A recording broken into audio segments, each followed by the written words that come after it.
계속해서 여러분과 함께 팔복의 말씀을 나누고 있습니다. 오늘은 그 네 번째 시간입니다. 의에 줄이고 목마른 자의 복이 무엇인지 말씀을 통해 여러분과 함께 은혜를 나누고자 합니다. 우리는요, 이 팔복의 말씀, 세상과 다른 복, 팔복의 말씀을 통해서 우리는 계속해서 우리의 생각을 바꾸는 일에 대해서 제가 설교를 시작하면서 나누고 있습니다. 우리들의 생각이 바뀌면 다른 것을 볼 수 있기 때문입니다. 하루 한 줄이라는 그 책에 보면요, 이런 의식 전환에 대한 이야기가 소개되어 있습니다. 그 중에 하나를 소개하는데요, 이 책에서 이렇게 말합니다. 여러분들이 건물주라고 가정해봐라. 건물주. 사람들이 농담을 얘기하죠. 조물주보다 높은 건물주. 여러분 건물주입니다. 기분이 좋나요? 네. 다 이렇게 열망이 있으시군요. 당신이 건물주라고 한번 가정해봐라. 근데 엘리베이터가 느리다고 입주자들로부터 불만이 쇄도하고 있습니다. 자, 어떻게 할 것인가? 시카고의 어느 건물주가 이 문제에 맞닥뜨리게 되었습니다. 엘리베이터가 너무 느립니다. 이곳을 나가야 되겠습니다. 어떻게 해결해 주십시오. 입주자들의 불평이 쏟아졌습니다. 네, 하지만 어느 날 이 불평이 거짓말처럼 싹 사라져 버렸습니다. 이유는요, 엘리베이터 안에 거울을 설치했기 때문입니다. 사람들이 왜 엘리베이터가 느리냐라고 불평할 때 이 엘리베이터 건물주는요, 엘리베이터를 어떻게 빨리 할까, 엘리베이터를 새로 해나 이런 생각을 한 것이 아니라 엘리베이터 안에서 불평을 이야기하지 않도록 관심을 다른 데로 돌리는 방법을 생각했습니다. 그리고 엘리베이터 안에 거울을 설치하자 더 이상 사람들의 불만이 없어졌다고 합니다. 빠르고 느린 것이 아니라 거울에 비친 자신의 모습을 보면서 오늘 옷을 잘 입었네, 화장이 잘 먹었다, 살 빠져 보이는데, 그런 데 관심을 돌리니까 느리고 빠르고 생각을 안 하는 겁니다. 이렇게 이 책에서 이렇게 말합니다. 질문이 바뀌면 답도 바뀐다. 그리고 좋은 질문에서 좋은 답이 나온다. 혹시 말씀을 듣는 여러분들 가운데 혹시라도 내 인생에 왜 이렇게 지질이 복이 없을까? 나는 왜 이런 인생을 살아갈까?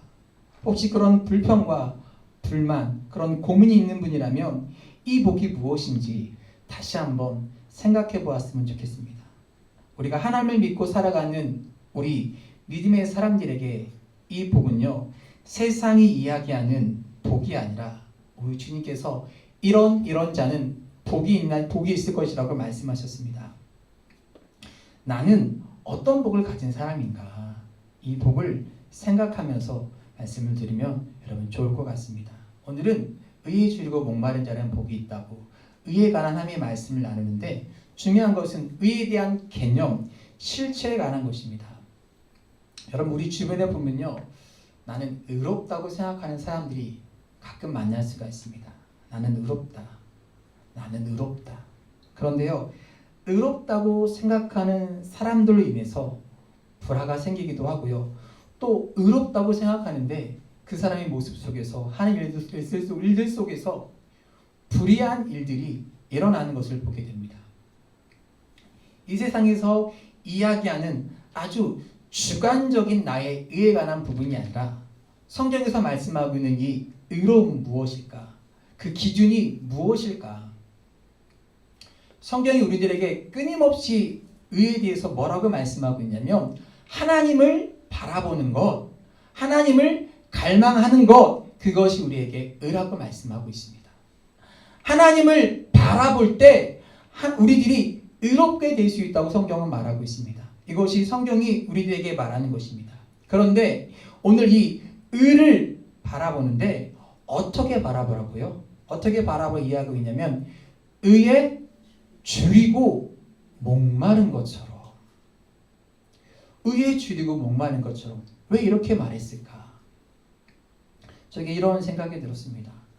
우리가 살고 있는 이 세상의 한 복판에서 정말 불의한 것들이 함께하고 있는 한복판에서 우리가 나는 의롭게 살아가야지 한다는 것은요, 그렇게 낭만적인 것은 아닙니다. 우리가 판치입니다. 의에 줄이고 목마르지 않고서는요, 이 세상 한가운데서 우리들이 하나님을 바라보고 사는 것이 결코 쉽지 않은 세대를 살아가고 있습니다. 여러분, 전혀 생뚱맞은 질문일 것입니다. 놀라지 마시고요. 여러분, 혹시 소주 한 병에 몇 잔이 나오는지 아십니까? 8잔이요. 8잔이요? 몇 잔이요? 세상에 이런 것도 설교 시간에 말하는 교회가 있고, 그걸 또 자신있게 대답하는 성도도 있네요. 자신있게 8잔이요. 나 이렇게 답이, 제가 그 전에 대답 잘하셔야 합니다 하려고 했는데, 먼저 그 말이 튀어나왔어요. 제가 알려드릴게요. 사진을 제가 봤는데요. 소주 한 병에 360ml, 소주컵이 50ml, 그래서 7잔이 나온대요. 맥주도요, 500ml, 맥주컵 198ml, 거품제면 150ml, 그러니까 3잔 정도 나와요. 그러니까 묘하게도 홀수로 나온다는 겁니다. 오래전 제가 TV에서 보았던 건데, 그럼 저는 진로랑 전 상관이 없습니다. 텔레비 프로그램에 나왔던 것인데, 먼저 소주 한 병에 몇 잔이 나오냐고 묻습니다. 사실 술을 먹는 사람들도 별로 생각 없이 마시다 보면 그런 거를 잘 생각해보지 않은 듯 했습니다. 정답은 7잔이었는데, 중요한 것은요, 그냥 한 병의 술을 담다 보니까 7잔이 된 것이 아니라 아주 전략적으로 7잔을 만들었다는 것입니다. 보세요. 굉장히 그 설명이 인상적이었는데, 두 사람이 술을 마십니다. 죄송해요, 기사님. 저랑 술을 마시고 있어요. 그런데 한 잔씩 마셨어요. 7잔인가 6잔을 마시겠죠? 그 다음 잔을 마시려고 하는데 한 잔밖에 못 먹는 거예요. 그럼 어떻게 해야 돼요? 한 병을 또 시켜야 되는 거예요. 셋이 만났어요. 2잔씩 먹으면 6잔이 나오겠죠? 또 다음을 먹으려 하니 또 부족하니까 또 시켜야 되는 거예요. 4명이 모였어요. 한 잔씩 마셨습니다. 다음 잔을 마시려면 어떻게 해야 돼요? 모자라요. 또 시켜야 되는 거예요. 그러니까 여러분, 굉장히 전략적으로 홀수로 만들었다는 거예요. 여러분 보세요. 술을 파는 사람도 이렇게 세상을 전략적으로 살아가는데, 이 세상에서 하나님의 의를 구하는 우리 사람들은요, 얼마나 전략적으로 살아야 할까? 여러분, 우리의 전략은 어디서 나오는지 아십니까? 열망에서 나오는 겁니다. 열망하는 것부터 우리의 전략이 나와요. 우리들에게 열망이 있으면 그 열망 때문에 전략이 나오고요. 우리 그리스도인들은요, 이 세상 안에서 의롭게 살아가기 위해서 의에 줄이고 목마른 자로 살아가면서 얼마나 전략적으로 살아가고 있는가. 이것을 성경은 오늘 우리들에게 너희들이 의에 줄이고 목마르냐 이렇게 묻고 있는 것입니다. 의에 줄이고 목마르다. 이것이 어떤 의미일까? 술 얘기하니까 왜 이렇게 좋아하세요? 줄이고 목마르다, 헝거, 목마름, 배고픔 이렇게 표현되어 있는데, 의에 대한 갈망은요, 결국 의로 채워질 것입니다. 그렇게 보니까 갈망과 배고픔은요, 인과관계 속에 있는 것입니다. 말씀을 보면서 그렇구나. 우리가 갈망할 때 채워지는 것이구나. 그리고 동일한 말씀을 여기 메시지 성경에서 이 줄이고 목마르다 하는 것을 어떻게 표현하고 있냐면, 표현이 굉장히 인상적이고 와 닿았어요. 하나님께 입맛이 당긴다. 의에 줄이고 목마른 것을 뭐라고 표현하냐면 하나님께 입맛이 당긴다라고 표현하고 있습니다. 시편 33편 8절에 이렇게 말하고 있어요. 볼게요. 너희는 여호와의 선하심을 맛보알지어다. 여러분, 시편 기자에게 있어서 하나님께 입맛이 당긴다는 것이 피부로 와 닿았던 것 같아요. 하나님을 맛보아 아는 자는 하나님을 갈망하게 되어 있는데, 시편 기자가 어떻게 본 것이에요?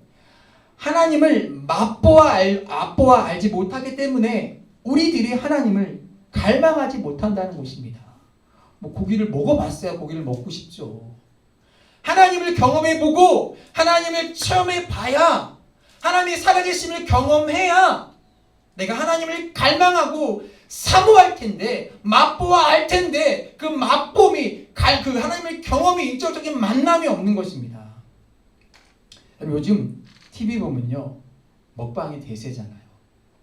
어쩜 그렇게 맛있게들 잘 드시는지. 좀 지난 건데 제가 좋아했던 먹방은요, 백종원 씨가 했던 스트리트 푸드 파이터였어요. 세계 각국을 돌아다니면서 작년 추석에 허리가 아픈 때 우연히 앉아있다가 본 건데, 세계 각국을 돌아다니면서 맛있는 음식을 소개하고 먹는데, 야, 진짜 맛있겠다. 어쩌면 설명도 그렇게 잘하고 맛있게 먹는지, 백종원 좋겠다.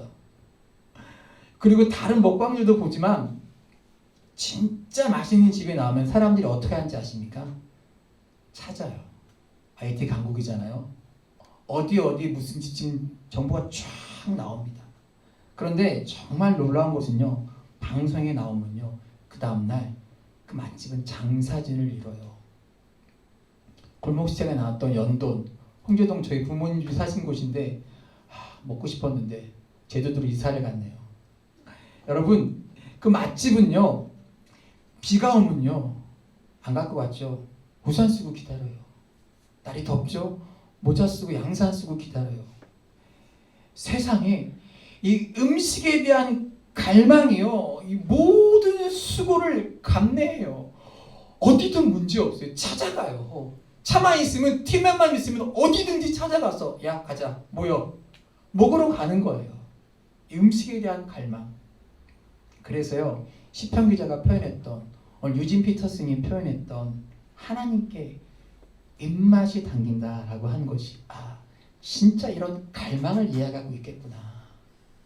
우리들에게 원초적으로 우리들의 욕망이 일어난 그 음식에 대한 욕구처럼 하나님께 입맛이 당길 때, 하나님의 선하심을 맛보아 알게 될 때, 우리들이 하나님을 찾겠구나. 못 찾는 것은 뭐예요? 맛보지 못한 거예요. 여러분, 의로움은요, 하나님의 본성입니다. 의에 쥐고 목마르면 우리가 누구를 갈망합니까? 하나님을 갈망하는 겁니다. 그리고 오늘 성경은 너희들이 의에 쥐고 목말라 하나님을 갈망하는 것이 복이다 라고 말씀하고 있어요. 이 말씀 여러분과 함께 풀어가고자 하는데, 가만히 생각해 보니까요, 이 세상의 모든 일들이 그랬던 것 같습니다. 독립운동에 목말랐던 사람들이 일제시대에 그것을 참지 못하고 뭐예요? 독립운동을 하는 거예요. 목말르니까. 먹을 것을 참지 못하는 사람이 먹방을 하고요, 선교에 목마른 사람들이 어떻게 해요? 선교사가 되는 거예요. 결국 우리들이 무엇에 목말라 있느냐, 우리가 의에 쥐고 목마를 때 성경은 그것이 복이라 라고 말씀하고 있습니다. 그러면 우리의 삶에서 구체적으로 의롭게 산다는 것은 어떤 의미일까요? 우리들이 신앙의 연수가 쌓이고 성경 공부를 하고 우리들에게 지식이 쌓이게 되면요, 이런 종착점에 이르게 됩니다. 이런 질문을 하게 돼요. 진짜 크리스찬답게 사는 것이 뭘까? 말씀답게 사는 것이 뭘까? 아주 오래된 고전인데요, 예수님이라면 어떻게 하실까? 여러분 책 들어보셨어요? 예수님이라면 어떻게 하실까? 좋은 책이에요. 여기 답이 나옵니다. 사서 읽어보셔도 돼요. 이 책에 보면 어느 날 목사님이요, 교인들에게 엄청난 선포를 합니다. 여러분, 나와 함께 예수님이라면 어떻게 하실까? 라고 하는 질문을 가지고 살아갈 사람이 있으면 남으십시오. 그리고 그들과 함께 기도하며 살기 시작합니다. 거기 남았던 사람들 중에는요, 신무사 사장도 있고 철도회사 사장도 있고 많은 재산을 물려받은 사람도 있고 성악하는 사람도 있었습니다. 그들이 그들의 삶 가운데서 예수님이라면 어떻게 하실까라는 고민을 가지고 살아가기 시작합니다. 그리고 그들이 고민할 때 결국 맞닥뜨린 문제는 뭐였냐면요, 돈에 대한 문제였습니다. 그들의 직업에서, 그들이 물려받은 유산에서 신문사를 운영하면서 예수님이라면 어떻게 하셨을까? 철도회사를 운영하면서 예수님이라면 어떻게 하셨을까라는 질문이 결국 갈등에 머무르게 된 것은 뭐냐면 돈에 대한 문제였습니다. 정직히 운행해야 되니까. 우리가 부인할 수 없는 것 중에 하나가 뭐냐면 돈의 돈이 악한 것은 아닌데 우리가 하나님 앞에서 의로운 삶을 살아가기를 결심할 때 결국 돈은요 의로움과 대척점에 설 때가 참 많이 있는 것 같습니다. 예수님이라면 어떻게 하셨을까? 라는 절박함 가운데서 우리들이 결정하고 의롭게 살아가지 않는다면 우리의 삶은 의로울 수가 없는 것입니다. 의에 대한 갈망은요 우리의 믿음이 무엇인지 가장 정직하게 보여줍니다. 예수님이라면 어떻게 하셨을까? 라는 고민이 우리 신앙이 어떤 것인지를 가장 정확하게 보여줍니다. 여러분들이 그동안 들었고 배웠던 성경 지식이 여러분의 믿음을 증명해 주는 것이 아닙니다. 야고보서 2장 14절에 이런 말씀이 있습니다. 보겠습니다. 내 형제들아 만일 사람이 믿음이 있노라 하고 행함이 없으면 무슨 이익이 있으리요? 그 믿음이 능히 자기를 구원하겠느냐? 믿음이 있노라 하고 행함이 없은 그것이 무엇이 유익이 있으리요? 그것이 너희를 구원하겠느냐라고 묻고 있는 것입니다. 오늘 의에 지르고 목마르면 단어 가운데서 매우 뜻이 강한데 메이나우라는 그 뜻은요 헬라어인데 궁핍하다, 심한 굶주림으로 고통을 당하다는 뜻이고요. 디프사우는요 진짜 목마름이라는 의미를 담고 있습니다. 그런데 이 단어 다 잊어도 되는데 이 말이 현재 분사로 되어 있다는 거예요. 무슨 의미냐면 의에 줄이고 목마르다고 하는 것이 과거의 사건으로 끝나는 것이 아니라 현재에 머무는 것이 아니라 미래형으로 되어 있는 것이 아니라 현재 분사로 이 목마름이 지속되고 있다는 거예요. 현재 분사로 이 목마름이 계속해서 지속되고 있다는 것입니다. 이 말씀을 깨닫게 되는 것이 뭐냐면 의에 줄이고 목마른 자가 의에 줄이고 목말라 의롭게 되어 하늘나라에 들어가게 되면 의에 줄이고 목마름으로 끝나는 것이 아니라 또 다른 의의 줄임과 목마름이 찾아온다는 거예요. 제가 마지막 부분도 얘기하겠지만 의에 줄이고 목마르다는 것은 뭐냐면 목마르다는 것이 그래서 이것이 복이구나. 만일 의에 줄이고 목말라 배부른 것이 복이라면 배불러요. 의에 줄이고 목마름이 어떻게 복이 되겠습니까? 배부른 거로 끝나요. 우리 인생이 거기서 끝나는 것이 아닌데 의에 줄이고 목마른 그 자체가 복인 것은요. 의에 줄이고 목마를 때 하나님이 우리를 의로 채우시는데 그가 우리 속에 들어와서 채워지면 우리에게 또 다른 목마름이 생긴다는 겁니다. 내가 하나님 앞에 내가 보니 의로 채워지고 보니 내가 회개할 것도 많고 의로움에 대한 갈망이 다시 생기는 거예요. 하나님이 그것을 다시 채워주십니다. 놀라운 것은요.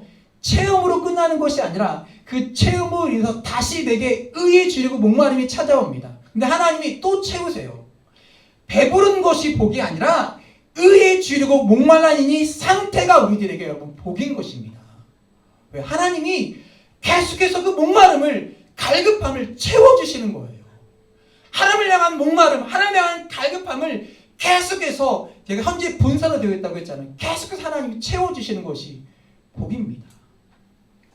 우리들이 믿음 안에서 거하는 것과 그 믿음 안에서 우리들이 의에 줄이고 목마름으로 행하는 것은 다른 것입니다. 우리가 어떻게 의에 줄이고 목마름에서 행함까지 나아갈 수 있을까? 차를 타고 있는데 어린아이에게 엄마가 이야기합니다. 내가 차에 얌전히 앉아서 안전벨트를 매기 전까지는 엄마는 운전하지 않을 거야. 아이가 싫다고 하자 엄마가 다시 한번 이야기하면 협박이죠. 다시 한번 말한다. 빨리 앉아서 안전벨트 매. 아이가 다시 한번 싫다고 얘기하자 엄마는 다시 협박합니다. 앉아서 안전벨트 매고 내 말을 듣든지 아니면 차 밖으로 나가자. 그리고 네 엉덩이를 내가 때려줄 거야. 엄마가 차 문을 열라고 액션을 취하자 아이가 슬그머니 꼬리를 내리고 곧 자리에 앉아서 벨트를 매기 시작합니다. 좋아. 엄마가 대답과 함께 차를 운전하기 시작합니다. 아이는 차에 파묻혀서 작지만 엄마가 들을 만한 소리로 흥얼거립니다. 겉으로는 앉아있지만 속으로는 서있지롱. 여러분 이 이야기는요 여러 가지를 우리에게 말하고 있습니다. 이런 것 같습니다. 우리가 하나님을 믿는다고 하면서도요, 의에 줄이고 목마른다고 하면서도 겉으로는 믿음이 있는 척, 의로운 척 하는데 우리들이 그렇지 않다는 거예요. 모양은 그런 모양인데 하나님과 우리 사이에 조화가 이루어지지 않는 겁니다. 불의한 것이죠. 명령하는 자의 방향이 옳다면 거기에 순종해야 될 것이 복인데 우리들이 그렇지 않다는 것입니다. 그래서 예수님이요, 실제적으로 누가복음 6장 46절에 무슨 말씀이 무슨 의미인지 보십시오. 있습니다. 너희는 나를 불러 주여 주여 하면서도 어찌하여 나의 말한 것을 행치 아니하느냐. 주여 주여 해요. 그런데 뭐예요? 행치 않는데요. 너희들이 하나님을 믿는다고 하면서 너희들이 의에 줄이고 목마르지 않구나. 요한복음 14장 15절이에요.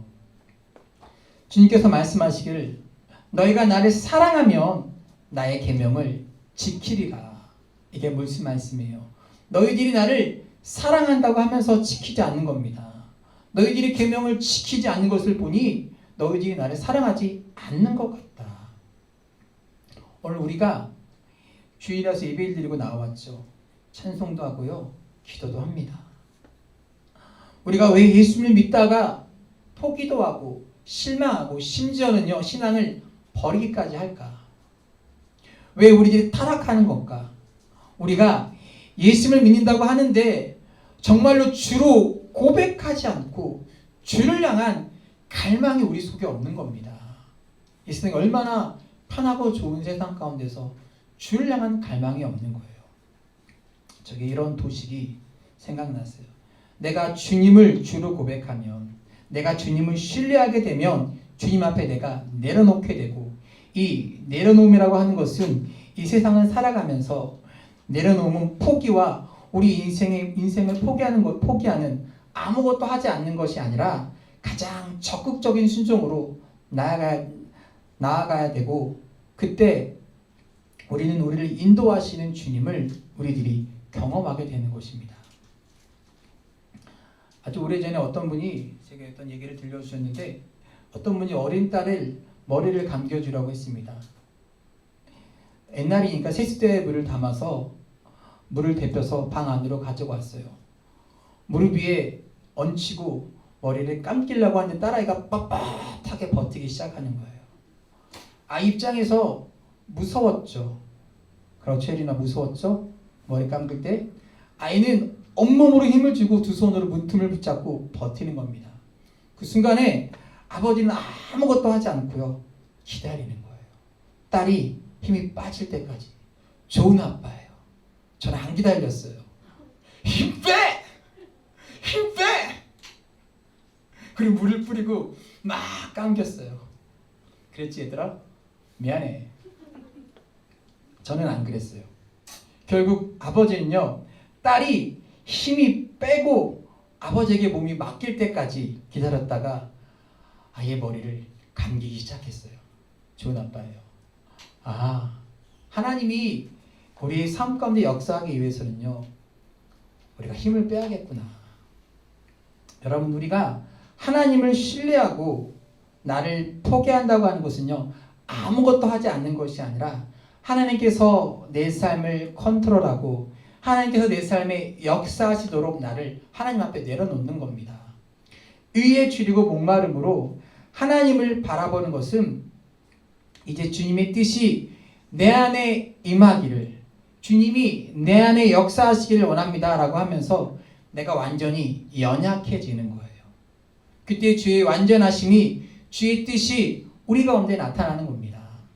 우리 신앙이 이 믿음을 경험하며 우리 신앙들이 커지고 단단해지는 것인데, 우리가 그것을 놓지 않음으로 인해서 주에 대한 갈망이 끊어짐으로 인해서 우리의 신앙이 역동적으로 작용하지 못하는 것입니다.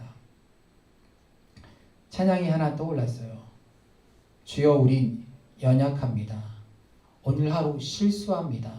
주의 긍휼을 구하는 죄인입니다. 주여 우린 연약합니다. 근데 저기 찬양의 가사가 가면서 마지막 가사가 뭐예요? 주는 뭐라고요? 완전합니다. 왜 이 찬양이 떠올랐는지 아세요?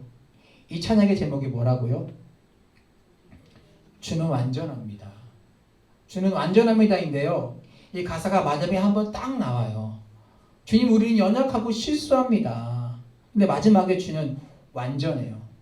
의에 줄이고 목마른 우리들이 연약함 가운데 길 대신 주님을 따라갈 때, 주의 완전하신 가운데 들어갈 때, 주의 완전하심을 경험하게 될 때 그것이 우리들에게 배부름이구나. 여러분, 영화 베테랑의 황정민의 대사가 있죠. 멋진 대사. 야, 우리가 돈이 없지 가오가 없어? 저는 의를 갈망하며 살아가는 우리 그리스도인에게 제일 큰 축복은요, 우리가 세상에 돈이 없는 것, 우리가 세상에서 권력이 없는 것, 그것이 문제가 아니라 우리들이 의를 향한 갈망이 없다는 것이 문제지, 우리들이 하나님을 향한 의를 향한 갈망이 있다면, 하나님이 그 의를 채우시는 기쁨이 있다면 우리는 진짜 복된 자로 살아갈 수 있는 겁니다. 오늘 우리에게 말씀하시는 축복이 뭐예요? 의에 줄이고 목마르면 그 의로 하나님이 우리에게 채우시겠다는 거예요. 내 목마름에 하나님이 채우시겠다는 겁니다. 의에 줄이고 목마른 자는 복이 있나니 그들이 저희가 배부를 것이며, 여기에 배부름은요, 육신적인 배부름도 포함되어 있을지 모릅니다. 그런데 진짜 이 말씀을 보면요, 의에 줄이고 의를 향하고 줄이고 목마른 자가 무엇으로 채워지냐면 의로 채워지는 겁니다. 하나님의 의가 우리 가운데 채워지면요, 그가 우리로 하여금 더 큰 의로움에 굶주리게 만들고 더 큰 의가 우리에게 채워지고 의의 주림이 목마름이 축복인 것입니다. 우리가 잘 아는 모세는요, 히브리서에서 믿음으로 산 사람이라는 말을 하고 있습니다. 그에게 이런 수식어가 붙습니다. 히브리서 11장 24절이에요. 믿음으로 모세는 장성하여 바로의 공주의 아들이라는 칭함을 거절하고. 원조 황정민이에요. 내가 돈이 없지 가오가 없냐. 바로의 공주의 아들이라는 칭함을 거절합니다. 그리고요, 하나님이 모세를 쓰십니다. 빌립보서 3장 12절부터 14절에 바울이 이렇게 고백합니다. 같이 보겠습니다. 내가 이미 얻었다 함도 아니요 온전히 이루었다 함도 아니라 오직 내가 그리스도 예수께 잡힌 바 된 그것을 잡으려고 달려가노라. 형제들아, 나는 아직 내가 잡은 줄로 여기지 아니하고 오직 한 일, 즉 뒤에 있는 것은 잊어버리고 앞에 있는 것을 잡으려고 표대를 향하여 그리스도 예수 안에서 하나님이 위에서 부르신 부르심의 상을 위하여 달려가노라. 아멘. 여러분, 어떤 느낌이 드세요? 바울의 모습을 보면서, 이 고백을 보면서 그의 삶이 복되구나. 사도 바울에게는요, 달려갈 길이 있는 겁니다. 부르심을 향해서 달려갈 길이 있는 겁니다. 그의 인생이 복되구나. 그에게 의의 주림과 갈망이 있는 겁니다. 하나님이요, 그를 버리시지 않고 그를 쓰심을 인해서 그가 끝까지 달려갈 수 있는 가능성이 열려 있는 거예요. 여러분, 우리가 그동안 신앙생활하면서 하나님이 쓰시는 사람의 무너짐과 그들이 실패하는 것을 보았습니다. 그 무너짐과 실패는 어디서 왔습니까? 더 이상 앞으로 나아가지 않고 더 이상 의를 향한 갈망이 끊어질 때 그 무너짐이 시작되는 것입니다. 갈망이 사라진 거예요. 그때 그 사람의 무너짐이 시작되는 거예요. 사도 바울이 고백하듯 나에겐 달려갈 길이 있다고. 우리들의 인생에 의에 줄이고 목마름이 있는 것이 축복이구나. 의에 줄이고 목마를 때 하나님이 채워주신 것이 축복이고, 그 체험으로 또 다른 의의 줄임과 목마름이 찾아오는 것이 축복입니다. 아직도 배가 고플 때 하나님이 우리를 채우십니다. 아직도 배가 고플 때 하나님이 우리를 또 채우십니다. 아직도 배가 고플 때 하나님이 우리를 또 채워주십니다. 의에 줄이고 목마른 자는 복이 있나니. 주님이 우리들에게 이 말씀을 하고 있는 거구나. 오늘 말씀을 듣는 여러분들에게 의에 줄이고 목마른 자의 축복이 여러분의 축복으로 고백될 수 있기를 주의 이름으로 간절히 축원합니다.